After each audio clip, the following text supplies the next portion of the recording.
Olá pessoal, tudo bem? Estamos de volta. Aqui quem fala é o professor André. Essa é a penúltima apresentação. Depois nós temos mais um outro slide. E aí iniciamos com a lista de exercícios e vamos para a reta final, que está todo mundo muito cansado, tá? Então mais uma vez quem preparou esse material foi a professora Larissa e eu fiquei encarregado de colocar um áudio em cima para facilitar o entendimento, tá? Nós vamos então para a parte de termologia, né? Continuando esse estudo aqui, agora na parte 2. Beleza? Muito bem, então. Continuando aqui nosso estudo, parte de termologia, a gente vai entrar na famosa lei da termodinâmica, a primeira lei da termodinâmica. Ela é muito importante. O professor já vai aproveitar que está aqui, já vai definir isso aqui de uma vez já, para a gente não precisar voltar aqui, tá? Então veja bem, essa lei aqui, ela diz que vocês vão ver ela escrita de várias maneiras diferentes, tá? Mas resumindo, ela é isso aqui, ó. Trabalho igual a quantidade de calor menos a variação da energia interna. Essa é a famosa primeira lei da termodinâmica. O professor ainda está meio atrapalhado aqui com essa mesa digital aqui. Ok? O que isso significa? Significa que, vamos imaginar aqui uma explicação bem idiota, digamos assim. Se tu fornecer calor, vai lá, coloca gasolina num Fusca velho, ele fornece 100 joules de calor na queima dessa gasolina. Esse Fusca, ele nunca vai ter um trabalho aqui de 100 joules. Por quê? Porque desses 100 joules que foi queimado de gasolina, o que vai acontecer? Um pouco dessa energia aqui vai para fazer barulho, um pouco vai para fazer fumaça, um pouco vai na vibração entre as peças.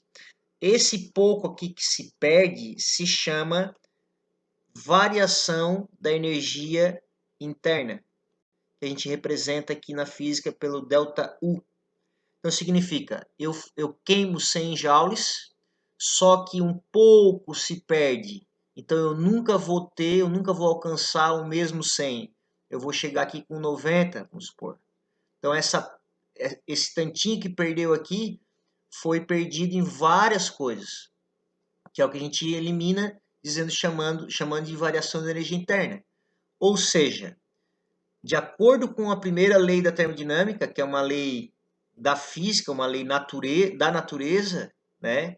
Não vai existir uma máquina com 100% de rendimento, ou seja, não existe uma máquina perfeita, uma máquina térmica perfeita, nunca vai acontecer. É aqui que os profissionais da engenharia da Fórmula 1 trabalham dia e noite, né? Para tentar diminuir esse cara aqui, ó, para tentar aumentar essa relação, tentar aumentar essa eficiência aqui, tá? Pessoal, um exemplo clássico aqui para a gente começar o nosso estudo de termodinâmica a respeito da relação entre trabalho, quantidade de calor, pressão, temperatura, é o exemplo do pistão. Percebam que aqui eu tenho gás frio, então aqui dentro eu tenho gás frio. O que acontece? Aqui um pistão, né, que liga aqui uma massa aqui no outro lado. Bom, como a gente já viu, a temperatura é o grau de agitação das moléculas de um corpo. Então, se ele está frio, essas moléculas elas não estão se agitando muito aqui. Então, quando eu começo a esquentar esse gás ali dentro, ou seja, eu estou fornecendo calor para o sistema, essas moléculas começam a se agitar cada vez mais em todas as direções, viram um caos, viram um pandemônio aqui. E essas moléculas elas precisam de mais espaço, então elas vão acabar empurrando esse pistão aqui para frente, ó. Percebam que aqui, então, quando eu já tenho o gás aquecido, ó, esse pistão já andou. Então, significa que se esse pistão estava aqui nesse começo, ó, veja bem, e agora ele passou para cá, houve aqui dentro houve uma variação de volume. Então, o que aconteceu aqui? tem várias coisas acontecendo, na verdade, né? Vamos passar um exemplo. Ó, resumindo tudo, olha só o que acontece. Houve uma variação de volume, ó. Esse aqui seria o volume final, esse aqui o volume inicial. Quem é que gerou isso? Uma pressão. Essa pressão foi gerada por quê? Porque eu aumentei a temperatura do gás dentro do cilindro.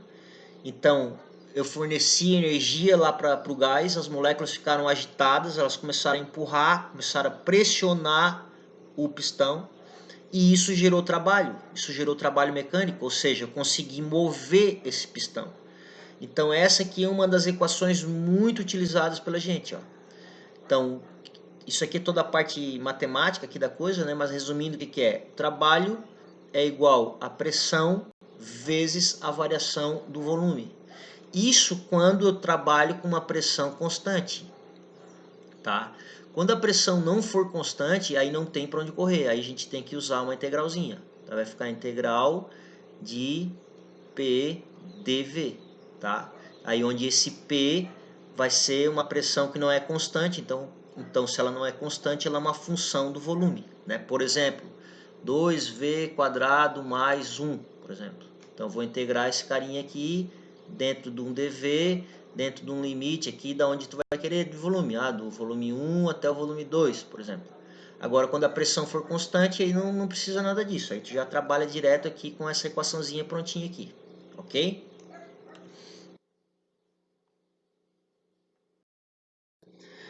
Então, por exemplo, existem várias formas de a gente estar estudando isso, porque cada máquina vai ser um sistema, cada processo vai ser um sistema, né?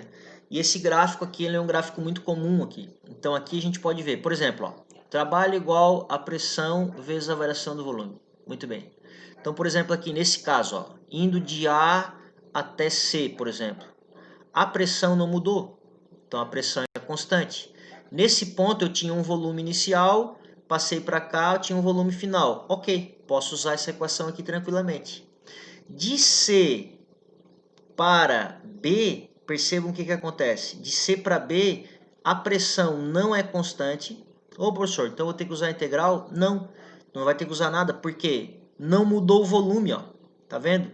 Não tem variação de volume. Aqui o volume é o volume 2, aqui o volume é 2. Então, nesse ponto, não teve variação de volume. É como se aquele pistão não se mexesse. Então, não existe trabalho. Aqui o trabalho é zero.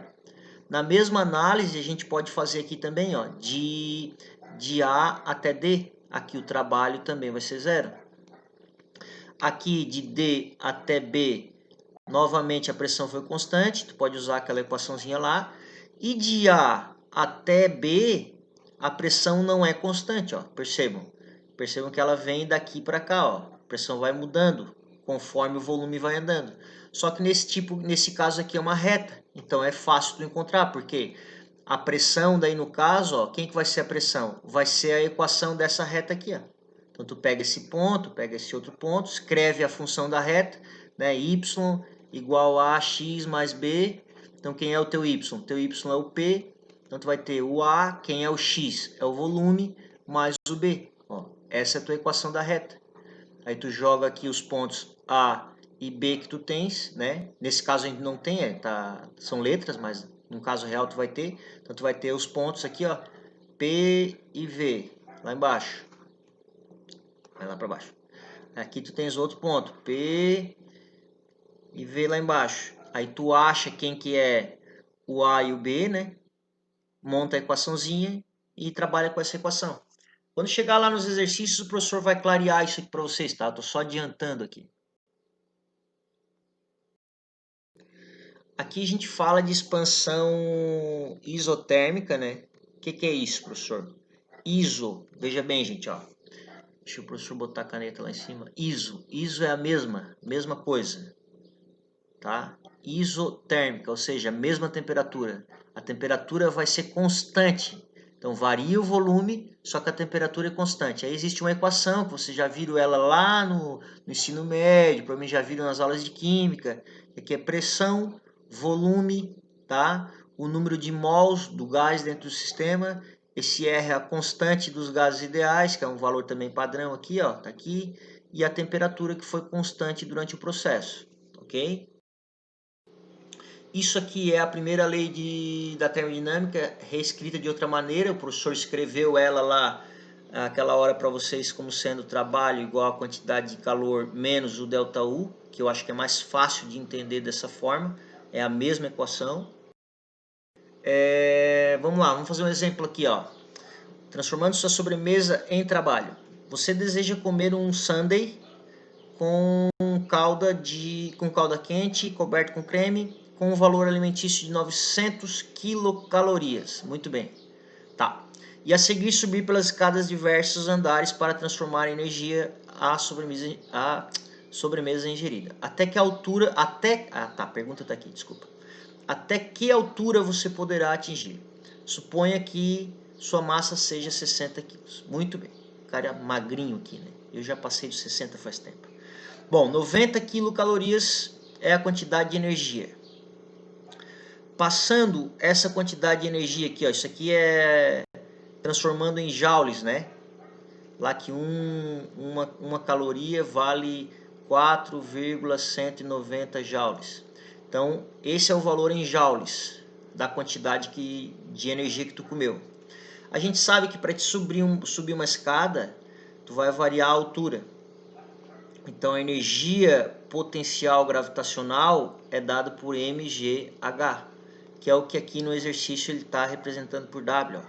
Então, mgh é energia potencial gravitacional. Então, a massa é a de 60 kg, a gravidade 9,8 e a altura. Qual é a altura que tu quer subir?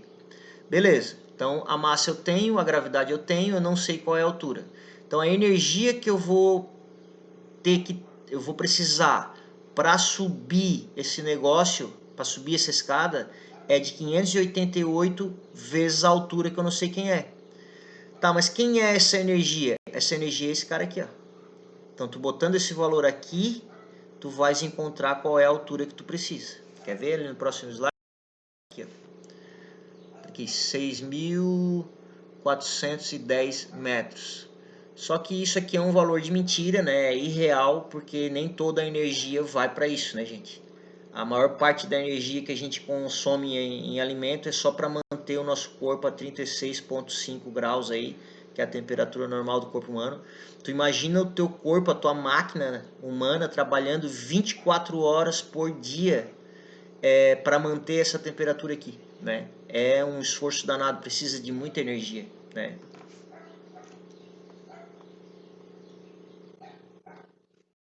Mais um exemplo aqui, vamos ver do que se trata. O diagrama PV, ou seja, diagrama pressão, só um minutinho, diagrama pressão volume da figura. Abaixo indica uma série de processos termodinâmicos. Ok, no processo AB, 150 joules de calor, veja bem, calor, são fornecidos ao sistema. E no processo BD, 600 joules são fornecidos ao sistema. Então, no processo AB, que é daqui para lá, foi fornecido 150, no processo BD foi fornecido 600. Ache a variação da energia interna no processo AB, nesse processinho aqui, ó. Tá? Nesse processo AB, ele quer saber qual que é o ΔU, ok? Então, muito bem, tu tens, olha só o que tu tens no processo de A para B. No processo de A para B, não houve variação de volume. Então, significa que o trabalho é zero, certo? Então, se a quantidade de calor, desculpa, se o trabalho é igual à quantidade de calor menos o ΔU, então veja bem, esquece isso aqui, tu já não tens esse cara. Então, tu quer saber esse cara aqui. E aí tu tens a quantidade de calor que foi fornecida, que foi 150. É assim que tu vai fazer as análises, tá, gente? No processo, no outro slide tem a resolução, o professor está só adiantando, tá? No processo BD, aí já não. No processo BD, o que tu tens? Tu sabe que a pressão, que o trabalho, deixa eu riscar isso aqui, trabalho é igual a pressão vezes a variação do volume. Então, ó, no processo BD, a pressão foi constante, beleza, tá aqui. A variação do volume foi esse volume aqui menos esse, que vai dar 2 vezes 10 na menos 3. Então, tu tens esse cara, que é 2 vezes 10 na menos 3, tu tens essa pressão aqui, que é 8 vezes 10 na 4, tu vais encontrar quem é o trabalho. Tendo o trabalho, fechou. E daí tu sabe que o trabalho é igual a quantidade de calor menos o ΔU. Então o trabalho tu já encontrou, a quantidade de calor ele deu no enunciado, tu encontra quem é o ΔU. Tá? Vamos ver aqui. Tudo que o professor falou. Processo no processo AB. No processo AB, processo isocórico. Ó, mesmo volume, não houve variação do volume. Então o trabalho é igual a zero.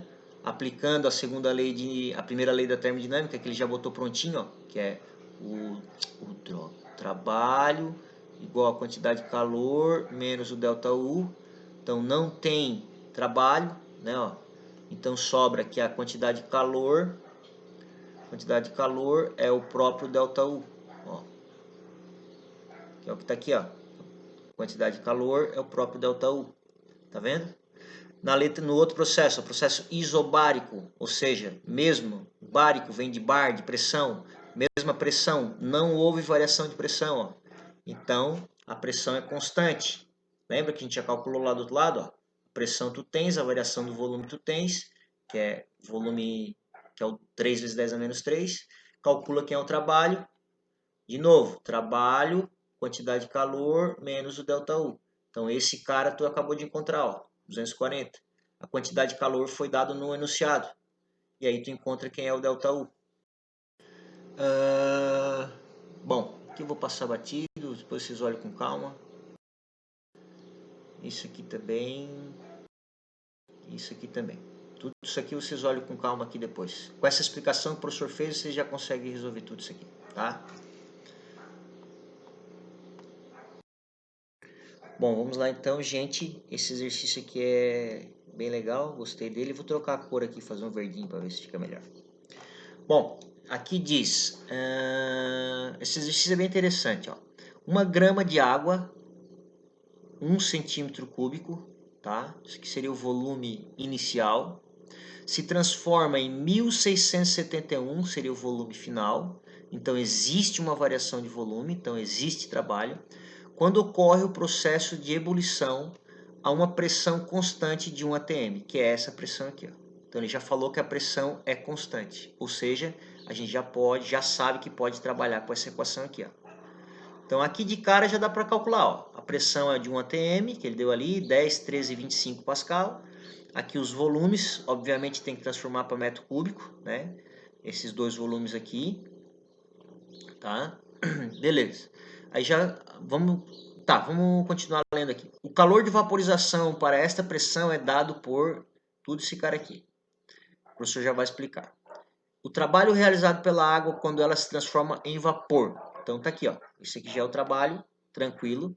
E a letra B, o aumento de sua energia interna. Tá, a letra B nós vamos fazer do outro lado aqui. Deixa o professor passar o slide. Aqui. Na aula passada, no outro slide, eu passei para vocês um exemplinho assim, ó. Era um cubinho de gelo a menos 10 graus. Esse cubinho de gelo, ele precisa chegar a 0 graus para ele começar a derreter. Aí ele vai derreter, vai passar, vai se transformar em água a 0 graus. E aí depois a gente consegue aquecer essa água aí até, vamos supor aqui, 20 graus, por exemplo. Então nesse processo, houve variação de temperatura. Neste processo, houve variação de temperatura. E nesse processo, deixa o professor mudar a cor da caneta aqui, que agora é importantíssimo. Ah, não consigo fazer. Tá, então vamos assim mesmo. Nesse processo do meio aqui, ó, não houve variação de temperatura, tá? Então, aqui é onde ele muda de fase, ou seja, sempre que uma substância estiver mudando de fase, não existe variação de temperatura. Então, é aquela história dos calores. Aqui, nesse processo, eu uso o calor sensível, tá? Que é dado por Q igual mc ΔT. Nesse processo aqui, nesse primeiro processinho aqui, a mesma coisa. Q igual mc ΔT, porque existe variação de temperatura.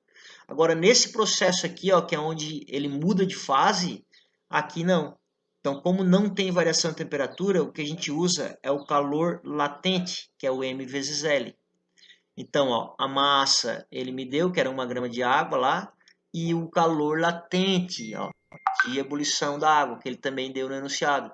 Então, eu consigo calcular, ó, tá aqui a equação que o professor está falando, ó. Eu consigo calcular qual que é a quantidade de calor.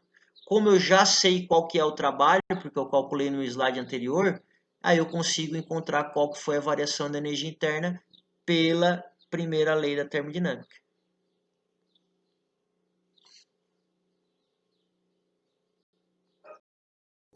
Outras coisas importantes aqui, gente, ó, por exemplo, processo adiabático, um processo aquele no qual não ocorre variação de calor, tá? Então, isso aqui é o resultado já, ó, da primeira lei da termodinâmica, ó. Sempre pega a primeira lei da termodinâmica se está confuso, se não sabe o que fazer. Trabalho igual quantidade de calor menos ΔU. Ó, não tem calor, trabalho igual menos ΔU. Ai, perdão. Processo isocórico. Ó, isocórico a gente já viu, não tem variação de volume, é o mesmo volume. Mesma história, se não tem volume, não tem trabalho. Se não tem variação de volume, não tem trabalho. ΔU igual a quantidade de calor. Tá? Ou seja, todo o calor que tu fornece fica lá dentro do sistema, não gera trabalho nenhum.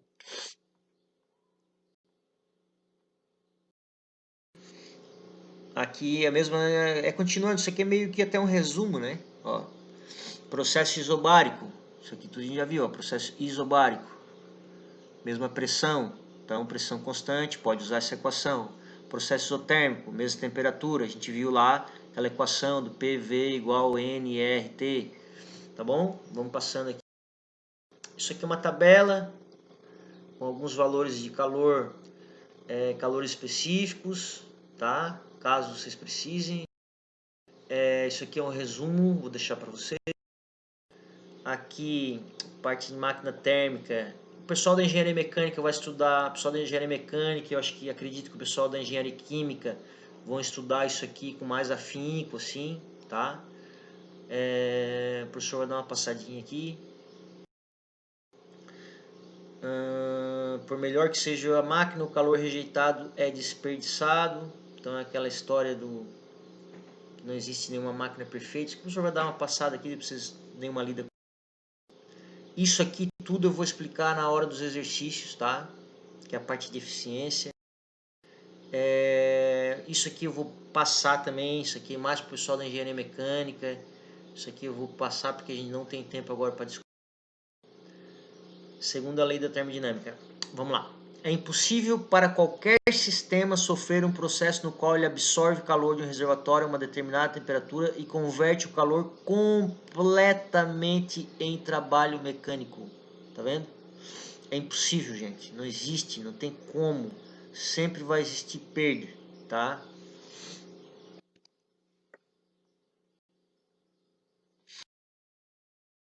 Então, beleza, gente. Essa é a parte que eu mais gosto. Esse aqui é o slide que eu mais gosto, que é o último.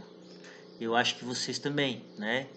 Então, tem mais um outro slide, o professor já vai gravar agora, tá? Que vem da parte aqui que é uma parte bem legal, ó, que é a parte de transferência de calor. Esse aqui é muito legal, tá? Não percam. Mais uma vez quero agradecer a professora Larissa por ter preparado esse material com bastante carinho.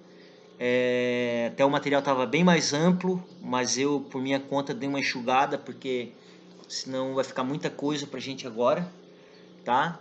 E a gente vai conversando no próximo slide, ok? Ó, para vocês, aqui, ó. Beleza, gente? Abraço, fui!